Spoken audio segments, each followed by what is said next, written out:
Hello there, Aries. Welcome to your reading. So I want to wish you all a very happy birthday. Have a wonderful, splendid time celebrating and stay safe. So I'm going to relay the two images that I saw when I was meditating on this reading for you, and then we'll pull out the cards. So first of all, I see there's an oven, and you know how it has that glass panel where you can see what's cooking in the oven? So there are cookies baking, and there's this little boy, and he's like waiting anxiously for the cookies to finish baking. He's looking through that see-through panel from the oven, and he's just like waiting, so anxious, and he's just like, it's going to be so delicious when it finishes cooking. And then in the background is his mom. She's wearing an apron. She's been cooking all day. She's looking at the stove, and she is like cooking a pot of soup. She has a kettle on at one point, and then she's like, she has a saucepan where she's melting some butter with some vegetables. So she's doing a gazillion things, multitasking. And the soup is boiling over. The butter is also, boiling. And so everything is just boiling at the same time, and she's like a little bit stressed out, like not really sure what she needs to tend to first. So she's like looking at this stressed out while the kid is only looking at the cookies. Okay, so that's the scene that I saw for you. And so I feel for this month, it's a lot about not stretching yourself thin, and as well learning to be patient. Okay, don't rush things. Things are going to come in divine timing. Don't push too hard. Don't be so hard on yourself. And especially, don't overestimate the amount of time. You guys are really, really bad at this. Like overestimating the amount of time that it takes you to do something. Okay? And then stretching yourself too thin where you are pulled in so many different directions, where things, people, and situations pulling you in different directions. Needing to put out fires in possibly many areas of your life, and just being overbooked, too many things on your agenda, too many things on your plate, and not being able to relax and just really enjoy the moment. So that's what I'm seeing. I feel like there's something that you have been really anxiously waiting for a very, very, very long time. And that whole, something in the oven, I feel like for some of you, it could even be pregnancy.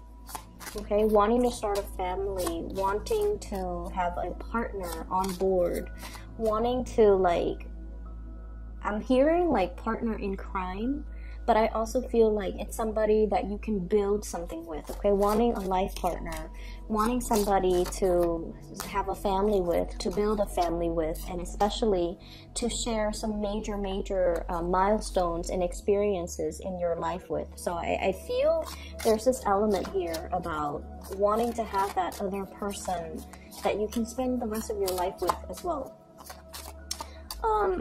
The other thing that comes through with the whole kitchen image, the kitchen is usually where I would say where magic happens, where family and people come communally, share an experience together, where we nurture each other through the food that we create. And especially if you are hosting a lot of people in your home environment, rather than trying to do everything, okay, rather than planning and executing, cooking a meal for 30 guests, you might want to take it easy and realistically just make it a potluck where everybody brings something to the table. I feel like it's the smart way to do it, so that you're not stretching yourself so thin. If there are specific things that you want to do for the people that you love, by all means do it. But be very, very realistic with your time constraints, and don't be so stressed out that you're not able to really enjoy the moment, okay? Because it's the gathering, it's the people that really matter. It's not so much about showing off our culinary skills or showing off our kitchen or showing off our home. It's really about people coming to see you and people wanting to spend time with you in an environment that is laid back, that is relaxing, that's calm and comforting. So don't work yourself in a frenzy, and especially, don't stress yourself out, okay? So be easy on yourself and be loving to yourself and be more forgiving with yourself. So there's definitely something that you have been really waiting on. So I feel for many of you, I'm hearing this strongly from this Page of Wands here. This is sort of like, you know, I'm ready. I'm ready for the next big thing. I'm ready to do a real job. I'm ready for something with more responsibilities. So I don't know what you guys have been doing. If you've been doing a lot of training, if you're in a like an environment where things are going really slow. The Hangman, waiting in suspension, waiting for things to happen. Being in a situation where there's a lot of work to be done. There's a lot of people or projects or things that need you. It's almost like you're there to help. You have the skills, you have the expertise, but for whatever reason, whoever is overseeing the situation feels like you're not ready. So they're not giving you that opportunity to prove yourself. They're not giving you that chance to get out there and get your hands dirty, roll up your sleeves, and just take care of things. So it feels like you're in a state almost like of waiting, of suspension, of limbo, and you're not able to, it can feel really frustrating for a fire sign to not be able to get out into the world and do whatever it is that they want. I feel like you might be in a capacity where you are learning things, okay? This is usually like going back to school, mastering a skill, mastering a specific concept, a theory, before you can go out into the world. Once again, this ivory tower type of a situation. So I feel like many of you, you're going through some training. It could be some legal training that you're dealing with. It could be learning how to do things properly. There might be legal ramifications if things are not done in a specific way, or if it's almost like you have to cover your butt so that you don't get sued, or you have to do things in a procedurally correct way. Otherwise, people can sue. So I feel whatever the situation is, I know that is very frustrating, and you feel like you've mastered it, and you feel like you really want this opportunity to prove yourself, to put theory into practice, and to be able to help a lot of people and to make the situation better, because there's obviously a need for you in this work situation, but you're not giving the chance and the opportunity to exert yourself, okay? So that's the first thing, and it can be really frustrating, but I feel like the overall message that I'm getting here is in divine timing, okay? You have to master one thing before you move on to master another, okay? It's like that woman in the kitchen. She's multitasking, and whenever we multitask, our attention is always divided. So when we do one thing, we can do it really well. When we multitask, our attention, our focus is drawn towards different things, and we could never do those things perfectly well the way we would have if we only had one thing on our plate.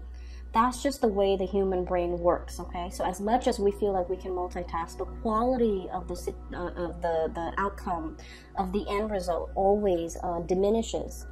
And so I feel like the universe is teaching you a lot more about patience, a lot more about, let's learn something, as frustrating as it is. Let's learn something and be a master at it, so that when we break away from this ivory tower, when we bring theory into practice, into the real world,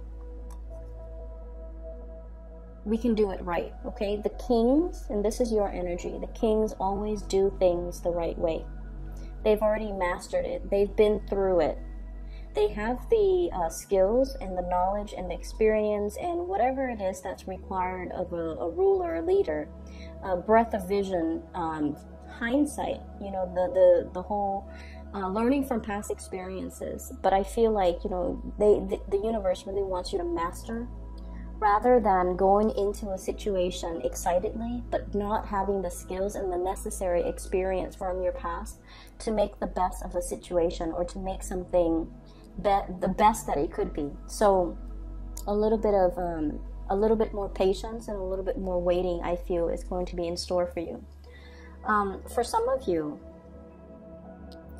there could be a lot of issues regarding children, okay? Dietary habits when it comes to children. And I love this card. This is the 9 of Cups. Okay.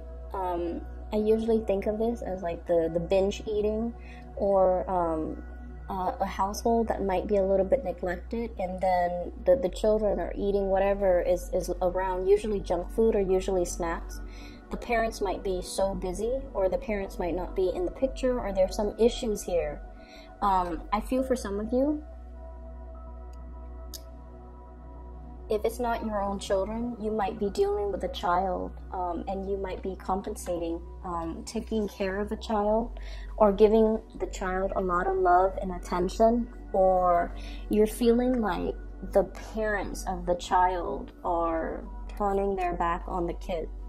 Okay, as sad as that is. So if it's not your children, I feel like you're experiencing this.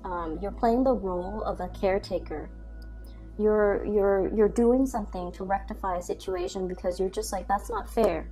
It's not healthy for these kids to be living like this, or it's not healthy for this child to be in this type of environment. So I feel some of you are stepping up, taking care of a person, trying to do the best for them. They might not have the best dietary habits. They might be very picky with food, and for some of you, if this is not a child, you're taking care of a person. Like, you're doing your best to really take care of a person. It can be a little bit difficult on your end because, you know, time constraints, responsibilities, whenever we take care of another person. And especially because you guys don't like to be weighed down by responsibilities, okay? You design your life in a way where you can come and go as you please. You can be in one city one day and the next city another day. Like, you design your life without baggage, without responsibilities. Not because you're afraid of it, but because if you're not ready for it, you know yourself well enough to know you're not ready for it. So I feel like you have a little bit of resentment about somebody who has bitten off more than they could chew, and they're not taking care of their responsibilities. So it could be, you know, somebody who has children when they're not able to physically take care of themselves, let alone their children. And then you have to step up and kind of tend to this situation. It's like doing that damage control, like cleaning up after them. Cleaning up after the other person, not so much the children, but cleaning up after the other person, because they bit off more than they could chew, and they create more work, more problems for everybody else. And so you have a little bit of resentment that I'm sensing here. But I also feel like you're dealing with this person, whatever contributions you're making in their life right now, especially if it's somebody you're taking care of, a child or somebody else, your efforts are not going unnoticed, okay? I feel like this karma is going to come back to you tenfold. Like, it's really good karma, because I feel like you're taking care of the situation from the goodness of your heart, and because you feel like the situation is not fair. The Justice card. Two people fighting over something when they're not really seeing the big picture. It's like ego battles, okay? Coming from a very petty space. And you're not tolerating that. You're seeing that there's wisdom that is beyond these people. You might even be the mediator in a conflict. You might be seeing the bigger picture, and you're showing them the bigger picture by being the bigger person and taking care of situations and not whining about it, and just, you know, doing what you feel is right. And it can be really frustrating too, because you guys feel like you can do so much more. Okay, so you feel like you can do so much more, but you're very cognizant about not stepping on other people's toes, not overstepping your boundaries, and also still holding the other person responsible. So like, you're not doing everything to alleviate them of the need to do it, to take care of their responsibilities. You still want to teach them that concept about responsibility so that they don't renege on what it is that they're supposed to do. You want to do more, but you don't want that to be kind of like that precedent where they rely on you and then they kind of sit back and kick up their feet. So I feel like you want justice and balance and reciprocity in a situation, and you almost feel it's like this inner conflict, you know, with fire signs. we do what needs to be done. We don't want to sit there and discuss and delegate and talk things over and talk about our feelings. Whenever something needs to be done, we do it. And over time, when we keep taking these actions and keep initiating, the other person feels like they can sit back, and that can be really aggravating. It can be really aggravating, and especially in a situation where you feel like it's wrong, I have to do something about it, I have to step up. And then in the process of you stepping up, the other person steps down. And you're trying to find that middle ground. You're trying to find that balance to be nice, but at the same time, not enable a bad behavior. So that's what I'm feeling here. There's a little bit of tug of war and conflict internally within you guys. Like, how much should I do? How much is enough? You know? So that's what I'm feeling here. So I definitely see for many of you, you're learning a lot about how to nurture, care for, and I feel like it's almost like you're being prepped to be the caretaker for somebody. You're being prepped to have children of your own. So if you found yourself like having to take care of children, all of a sudden, children are really big fixtures in your life. I feel like the universe is prepping you to be either a really good mother or to be a really good father. Okay, to learn to be more emotional, to learn to be more emotionally available. You might be dealing with somebody who's very, very sensitive. Okay, could be a child who's very sensitive, where they're withdrawn. So if they're hurt, they might overeat to kind of like fill in that emotional void. Okay, or you might be dealing with a child that is a little bit more rambunctious. They don't really listen, and the more you force them, the more they resist. So you have to like really soften your tone and soften your approach with them. So for example, you might be telling them, you know, this is what I call like a rambunctious child. Okay, Page of Wands. And Aries, as independent as you are, I feel like you naturally attract people who are very, very independent. And especially if you have children, they're going to be a handful because they're going to question authority. They're not going to take no for an answer. They're going to push boundaries, and they're smart, and they're just really independent. And so they're not going to take no for an answer. They need an explanation. They need a reason. And you have to appeal to their emotional senses. So for example, you tell them, you know, after school, you need to go home straight away. I don't want you hanging out outside. And they're like, I'm not going to get into any trouble. I don't need to go home. But you need to tell them, like, after school, please come home. I'm really worried about you. It's getting darker now because we're in the winter in the northern hemisphere. It's getting darker earlier. There are, you know, it's a bad neighborhood that you're passing through. So I just want you to be home.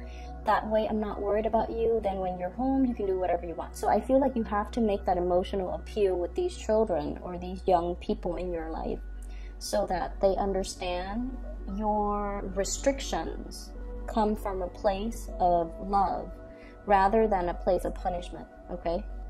And so we have to really change the way in which we communicate to kind of like convey what it is that we want or expect from the other person, and especially why we want that from them. It's not about us being mean or you know, laying down the rules. It's because you care about them and you don't want bad things to happen to them. Okay? And I'm dwelling on that because, you know, that whole cookies in the oven. There might be a child that's overeating, or somebody who's binging, who might not have, like I said, the best dietary habits. And I feel like their health might be catching up to them. And you have to be the one to kind of gently, like, tell them, hey, you know, you got to lay off that thing that's not really good for your health that you're putting in your body, chemically or, you know, food-wise. You have to kind of lay off it because I don't feel like it's healthy for you. And approaching that from a space of understanding and kindness is a lot more, it's going to make the other person a lot more receptive than approaching them from a place of harshness, okay, and criticism. So that's what I'm feeling here.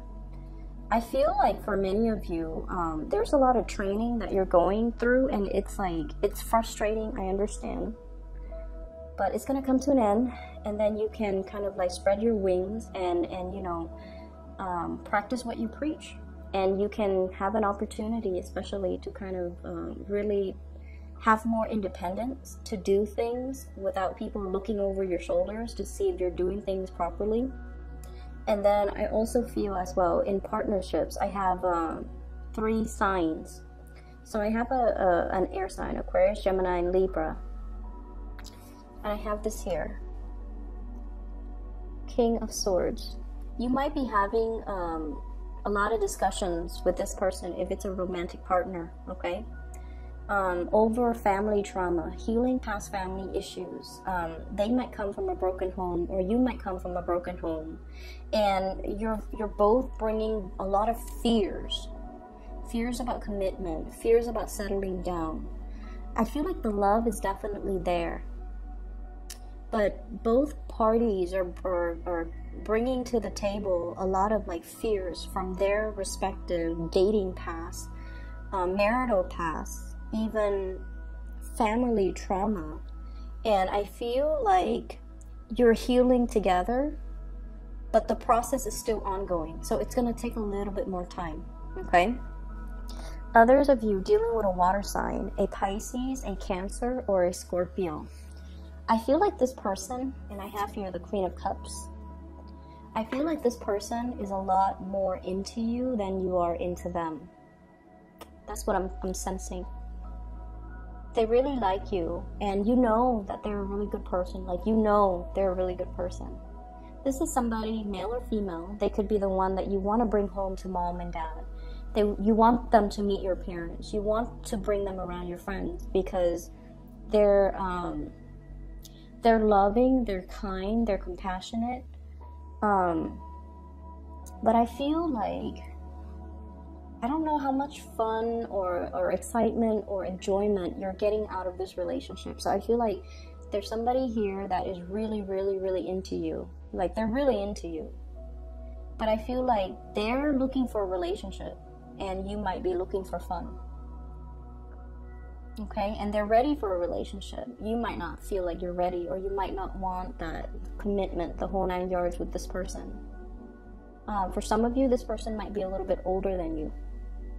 And I feel like they're actually very attractive, very beautiful, but they are looking for a relationship. They're not ones to kind of run around and, you know, collect bed partners. They're not like that. They're really looking for a relationship.